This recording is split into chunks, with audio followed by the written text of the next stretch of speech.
안녕하십니까. 헬스트레이너 고성용입니다.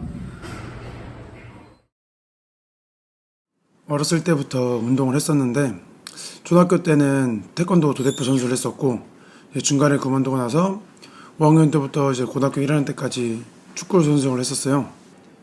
축구도 하다 보니까 제가 이걸로 밥벌이는 못하겠구나 생각해서 빠르게 그만뒀고요. 그만두고 나서는 학교를 다니면서 알바를 했었죠. 그리고 이제 그때부터 뭔가 이제 몸이 좀 좋아지고 싶다는 생각이 들어서 헬스를 시작하게 됐고, 이제 꾸준히 다닌 건 아니고 이제 다니다가 안 다니다가 있었는데 특전사 들어가기 전부터 제대로 운동을 시작하게 됐습니다. 제가 남들이랑 똑같은 건 싫어해서 무조건 직업군인을 가야지 생각했거든요. 그 중에서도 특수부대가 가고 싶었어요.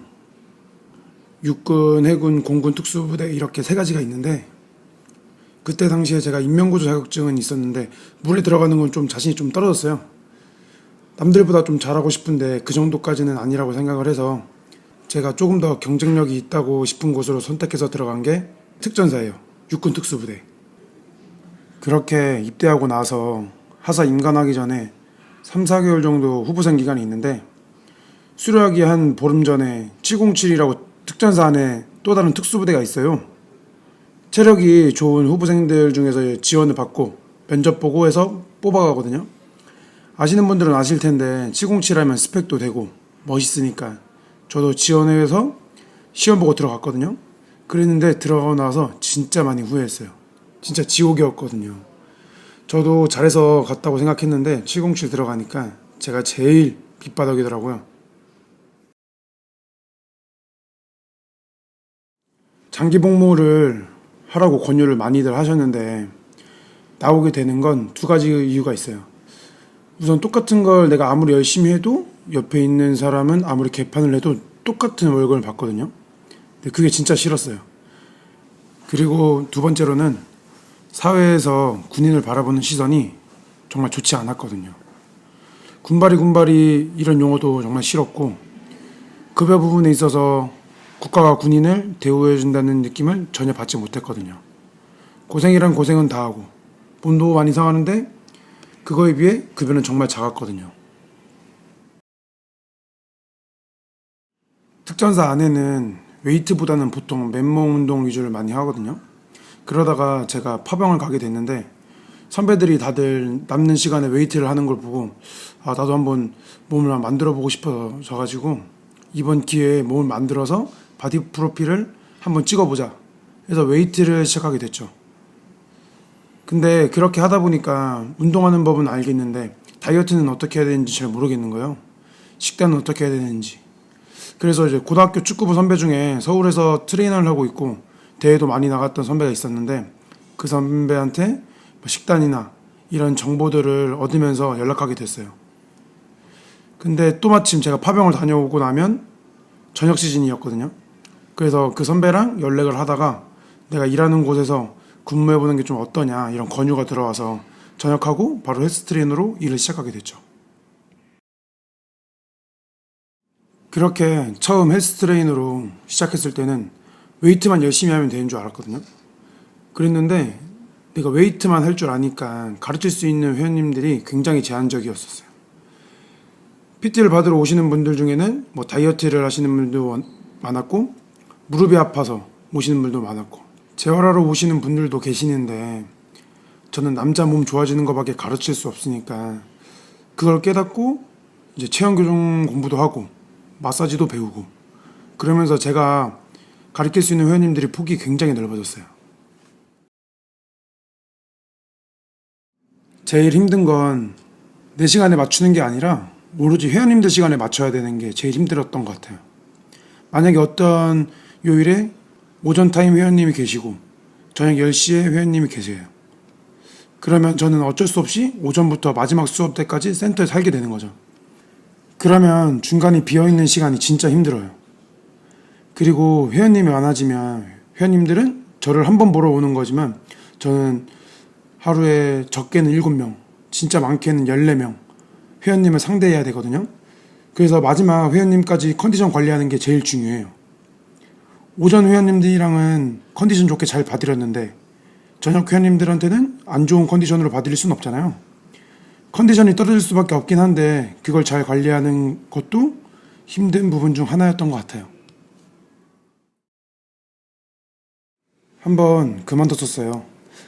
서울에서 제주도로 내려올 때 서귀포의 한 위트니스 센터로 오픈 멤버로 들어갔었거든요. 거기서 한 2년 정도 일을 했었는데 진짜 거의 쉬는 날 없이 오전 6시부터 저녁 늦게까지 일만 하다 보니까 정말 지쳤던 거죠. 그래서 쉬고 싶다 센터에 얘기를 해서 그만두고 한 두세 달간 개인 운동을 하면서 대회 준비만 했었어요. 그러면서 앞으로 뭘 할까 계속 고민을 하고 있었는데 마침 그때 여기저기서 같이 일해보지 않을래라는 권유도 있었고 그 중에 제일 이 회사에서 비전을 느껴서 여기까지 올라오게 됐죠. 우선 당연히 회원님들에게서 나타나는 변화를 보면 뿌듯함을 느껴요. 바디 프로필이나 이런 것처럼 정말 확실하게 볼 수 있는 변화들도 있는데 그런 것 말고도 뭐 어떤 분은 원래 앞바다리가 안 됐었는데 된다고 말씀해 주시는 분들도 있고 어떤 회원님은 집이 5층인데 엘리베이터가 없어서 2층에서 잠깐 쉬었다 올라가기도 하는데 이제는 5층에 한 번에 올라간다고 말씀해 주시는 분들도 있고 굉장히 다양해요. 그리고 성장 PT라고 해서 어린 친구들도 PT를 받는데 운동 재미있게 해주면서 성격도 좀 활발하게 만들어준다거나 그런 것도 하면서 바뀌면 뿌듯함을 느끼죠.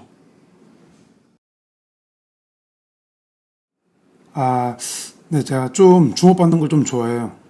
스펙 쌓는 것도 좋아하고 뭐 특전사를 들어간 것도 남들과 다른 길을 가는 거잖아요. 그러면 아무래도 다르게 보이고 특전사 안에서도 승부욕이 있어서 무조건 1등 하려고 열심히 했었죠. 근데 707 가서는 다들 너무 말도 안 되는 사람들이라서 포기했어요. 그래도 707을 들어가서 스쿠버나 이런저런 특수교육을 최대한 받을 수 있는 만큼 받았던 것 같아요. 생각해보면 어릴 때 태권도나 축구를 그만둔 이유도 물론 힘들어서도 있지만 내가 여기서 1등을 할 수 없다는 판단이 되니까 주목도가 좀 떨어져서 그런 것도 있었던 것 같아요. 대회를 나가는 것도 저는 1년에 한 번 다이어트를 꼭 하거든요. 왜냐하면 다이어트를 하고 나서 몸이 좀 더 좋아지고 노하우도 생기고 근데 또 다이어트를 한 게 너무 아까우니까 바디 프로필을 한 번 더 남기고 한 김에 대회도 같이 나가는 거죠. 대회에 나가서 입상을 하게 되면 그것도 제 만족 중 하나였던 것 같아요. 얼마 전에 제가 승진을 해서 매니저가 됐거든요. 그래서 앞으로는 관리 업무를 좀 더 집중적으로 맡게 될 텐데 회원님들이 다니고 싶은 센터를 만들어 나가다가 보면 제 지점도 꾸리게 되지 않을까 생각을 해요. 우리가 만약 여기 회원이라면 센터한테 어떤 걸 바랄까 스스로 질문하고 그렇게 생각했을 때 서비스가 바탕이 되는 공간을 만들어야겠다고 생각을 했어요. 운동에 대한 만족도는 뭐 당연한 거고요. 두 번째로는 시설에 부족함이 없었으면 좋겠다였는데 사실 시설은 어느 정도 한계가 있으니까 새로운 기계를 들인다거나 뭐 그런 것보다는 락카가 고장났다면 빠르게 수리한다거나 청결로 유지한다거나 그런 불편함을 최소화해드리는 거죠. 그 다음으로는 직원들이 먼저 다가와서 인사를 잘해줬으면 좋겠다. 올 때마다 환영받으면 너무 좋을 것 같은 거죠. 그러면서 직원들이랑 친해지고 앞서 말한 두 가지가 충족되면 운동하는 것도 재밌고 계속 오고 싶은 센터가 될 것 같습니다. 지금까지 제 이야기를 들어주셔서 감사합니다. 지금 운동을 고민하시는 분들에게 제가 말씀드리자면 운동은 선택이 아닌 필수입니다. 지금까지 사람 테니스 고성용이었습니다.